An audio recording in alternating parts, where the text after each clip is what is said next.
All right, my bad. I haven't posted in a bit, but Cavs Celtics, we finally have it after the epic conclusion of the Cavs and Magic series, which probably shouldn't have taken that long, and for a team that's trying to contend and has been for a good amount of time, they probably should have, you know, been more dominant against a young team like that. But anyway, yeah, Celtics took care of their business fast. They they've been protecting the home floor, which is good, other than their game two loss, I believe. And that was one of their problems. Like they just kept losing at home. And I think at one point their record in the playoffs last year was better away, which is just like insane. Like that should never happen. But anyway, yeah, the Cavs, well, based on regular season history, the Celtics should steamroll the Cavs, just like they should easily make their way through the Eastern Conference. But things don't turn out how they're meant to be. The Cavs had a good comeback performance in the regular season.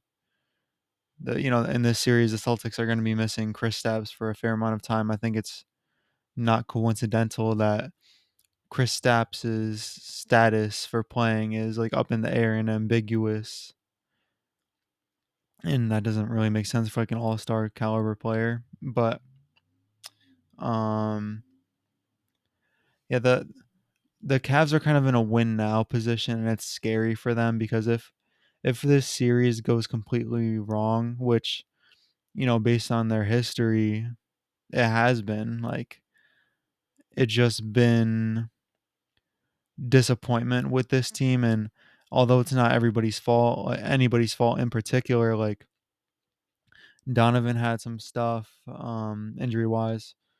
Garland kind of has lingering stuff. He seems like rather than having like a big injury, it's like, oh, back spasm, eye injury, finger dislocated. And it's a good argument as to what is worse. One thing that keeps happening, or a bunch of things that like a player just happens to coincidentally always be injured. But yeah, on the Celtic side of this, they've been moving, and this is probably going to be their real test as to how prepared they are for the rest of the playoffs. Like if this takes 7 games and it's just like everything's going wrong, but the Celtics still somehow manage to win. Like we saw that earlier in the season a few times. Like remember the Pistons were on that huge losing streak, and then the Celtics managed to like win in like double overtime that game. But yeah, I'm not sure how much Kristaps being gone or gone for the presumable near future will affect Mobley and Jared Allen. We'll see. Um, I think that the Celtics will kind of cook up something and be able to win in 5 or 6. Like I said, protecting the home floor and having the least amount of mileage on your legs later in the playoffs really matters. Like they were just absolutely exhausted by like the conference finals last year. And yeah, conference finals, sorry. But anyway, yeah, I think this series should be cool. Knicks, although I said that the Celtics should win in 5, I think I said that officially. But yeah, the Knicks and Pacers should be fun as well. It should be a blast of a series. The Knicks are playing like 7 guys, so I think they might be tired now. We'll see.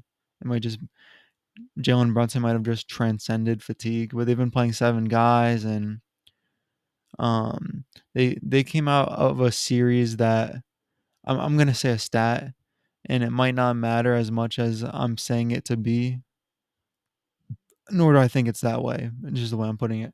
But the Knicks only won by 1 point last series, and that was like a dominating series. So like that shows like what happened in the losses and like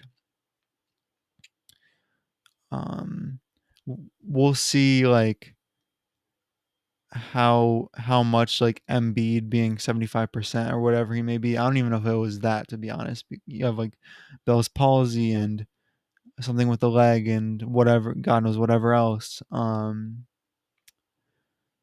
But yeah, this should be a good test for the Celtics and Knicks, and if that were to be true, then the two would meet in the conference finals, and that would be some good basketball. But yeah.